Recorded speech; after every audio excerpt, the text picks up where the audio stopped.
한 주간 발생한 뉴스를 재정리해보는 시간입니다. 지난 한 주 동안 주요 이슈는 뭐가 있었는지 이상원 뉴스민 기자 통해 이야기 나눠보겠습니다. 화상으로 연결해봅니다. 안녕하십니까? 네, 안녕하십니까. 뉴스민 이상원 기자입니다. 우선 지난 한 주 동안 발생한 주요 이슈부터 종합해 주시죠. 네, 첫 번째로 지역 정치권 소식 살펴보고요. 다음은 가동 51년 만에 조업 정지에 들어간 봉화 영풍제련소 소식 짚어보겠습니다. 끝으로 내년도 대구의료원 예산이 대폭 늘어났다는 뉴스 살펴보겠습니다. 네, 먼저 지역의 정치권 소식인데요. 아들의 50억 퇴직금 논란을 겪은 곽상도 국회의원 사퇴서가 처리됐다고요? 네, 화천대유로부터 아들이 퇴직금 50억 원을 받았고 이것이 본인에 대한 대가성 뇌물이 아니냐는 의혹을 받고 있는 곽상도 의원 사퇴서가 지난 11일 처리됐습니다. 의원직 사퇴를 선언한 지 40일 만입니다.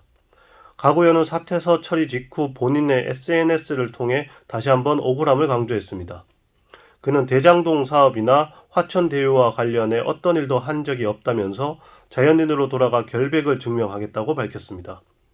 곽 의원 사퇴로 내년 대선과 함께 치러질 국회의원 보궐선거 지역이 한 곳도 늘어났습니다. 대구 중랑구 지역에는 여야에서 자타천으로 10여 명 이상이 후보군으로 언급되고 있습니다.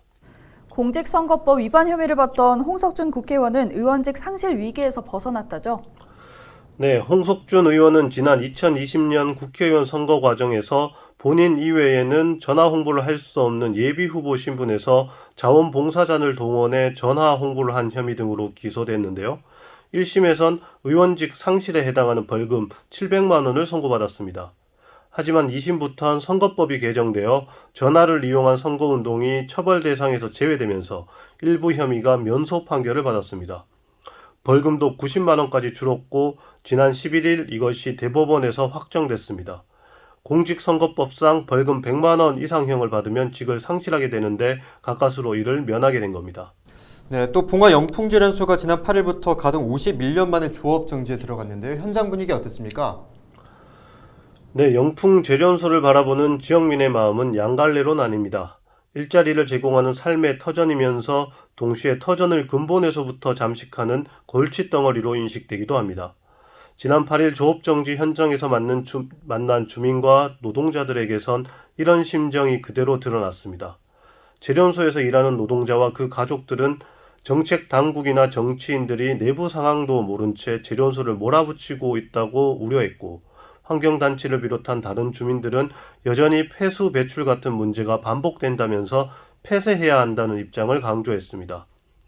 제련소는 17일까지 조업 정지를 이어가고 재정비하는 시간을 갖겠다는 입장을 전했습니다. 코로나19 대응 최전선에 있는 대구의료원의 내년도 예산이 대폭 늘어났다고요? 네, 대구시가 내년부터 예산 10조 원 시대를 엽니다. 위드 코로나 시대를 맞아 안정적인 방역과 일상회복, 경제도약 3마리 토끼를 모두 잡겠다는 의지도 드러냈는데요. 특히 방역 최일선 부서인 시민건강국 예산이 늘어난 게 눈길을 끕니다. 늘어난 시민건강국 예산은 감염병 대응과 공공의료 인프라 확충에 집중됐고 대구의료원 예산도 올해 대비 180억 원 이상 늘어났습니다. 대구시는 내년도 대구의료원 공익적 비용결손 지원금을 올해 대비 25억 원 늘렸고 코로나19 이후 운영 정상화 지원금도 20억 원 추가했습니다. 기능 보강 사업 예산도 141억 원가량 증가했습니다. 네, 오늘 주간 이슈 점검은 여기까지 듣겠습니다. 지금까지 이상원 뉴스민 기자였습니다.